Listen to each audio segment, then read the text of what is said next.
Dave Ramsey is a financial advisor. This is a guy who has a radio show. He's been involved in business for a long time. He's worth about $500 million. And he went on Fox News to talk about the peasants and their money troubles during this pandemic and this depression. Let's see what he has to say about stimulus checks. Come from an interesting perspective. You talk to Americans across the country every day on your radio program. Yeah. What do you believe is the right number or the right answer for the next stimulus check? Well, I don't believe in a stimulus check, because if $600 or $1,400 changes your life, you were pretty much screwed already. You got other issues going on. You have a career problem, you have a debt problem, you have a relationship problem, you have a mental health problem. Something else is going on if $600 changes your life. Spoken like an asshole with $500 million. Spoken like a guy who doesn't have money problems and is incapable of seeing the world through anybody else's perspective. Look at how casual and flippant and nonchalant he is about survival checks. These are survival checks. He says, if $600 or $1,400 changes your life, you were screwed already. But why do people need that money? Maybe it has something to do with the fact that there's a pandemic and a subsequent depression. So it's not like, people woke up one day and decided, I'm going to be extra lazy today and have no moral core or work ethic. And I'm going to sit back and wait for money. No, it's not like people woke up one day and said, let me stop trying. It's that the situation was out of their control. It was out of everybody's control. And there are consequences to a pandemic and a depression. And so people are dealing with that reality the best they can. And so, really, when we talk about stimulus checks, we're just talking about the government giving the people their own money back. That's all we're talking about. And people need help in a situation like this because this is no fault of their own that they're struggling. He says, you have bigger problems. You have a career problem or a debt problem or a mental health problem or a pandemic and a depression problem. Pandemic and economic depression through no fault of their own. I mean, guys, don't take my word for it. You go look at the economic numbers. It's staggering. Even before the crisis, nearly 80% of Americans were living paycheck to paycheck. That's before. 40% of Americans are food insecure. And that was, just a few months back in the middle of this pandemic and depression. 40% of the country. So is the idea that, 40% of the country is just really lazy or something, and they got to work harder to get their food? How stupid do you have to be? And let's be clear.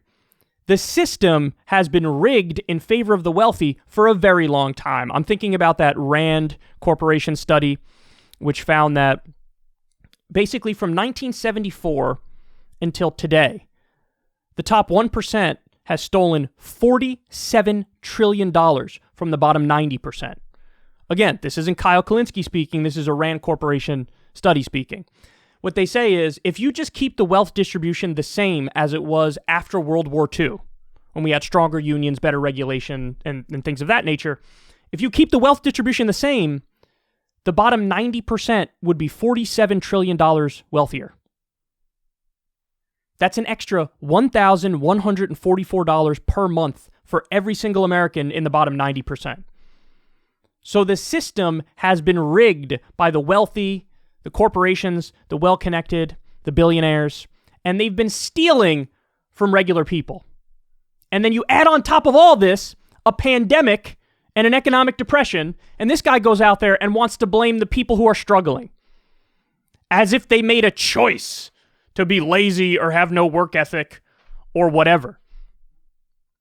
There's this mindset, this pervasive mindset on the far right.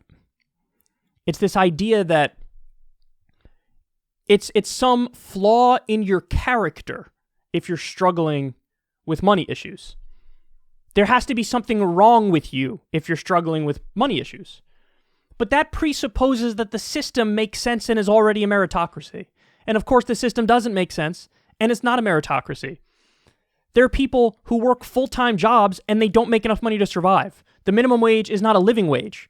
Could you imagine working a full-time job and still not making enough money to survive. And this guy turns around and blames you as if you did something wrong. No, perhaps the system needs changing. Perhaps we need to value people's work. Perhaps we need to set a floor that's a reasonable floor. I mean, over 30% of the country can't pay their mortgage or their rent. Again, is it the fault of the 30% of the country? No, of course not. There's a pandemic and a depression. I mean, it's just amazing how they can reframe these issues where it's always a personal flaw. It's always a character failing. It's never a systemic one. It's never like, hey, the rules are just fucked up and people are not adequately taken care of for what they produce. I mean, it really is out of this world, man. It's stunning. It's stunning how biased this perspective is and how convenient it is for somebody with $500 million. Because now he gets to go to bed every night thinking, well, I made it because I'm just a genius and I'm just a better person than people who are struggling. And remember, keep all this in mind when the other half the time on Fox News, they pretend like we are the people who are fighting for the working class. Really? This is the most elitist bullshit I've ever heard in my life. That's what this is. You're not fighting for the working class. This is the exact opposite of that. This is shitting all over them when they're going through a hard time and they didn't do anything wrong. I can't imagine looking at this situation and blaming individuals. Clearly, the problem is the pandemic. The problem is the depression. The problem is the fact that we have a government that's so bought and owned by the wealthy that they get bailed out quickly and the people get crumbs. You know, that's the other part of this. These guys never said anything like this when it came to Wall Street bailouts, for example.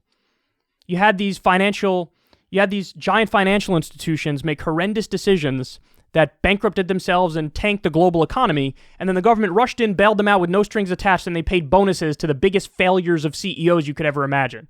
And guys like this don't come out and say, pull yourself up by your bootstraps. This is a moral failing on your part. He doesn't say that. For them, it's always viewed as like, well, the welfare for the rich is still somehow earned, even though it's the exact opposite. It's not earned at all. But any help for the regular person, well, that's unacceptable. It boggles the mind, man. These guys are as elitist as it gets. And the fact that he has an accent doesn't fucking change that, because he's representing the 1%. That's clear.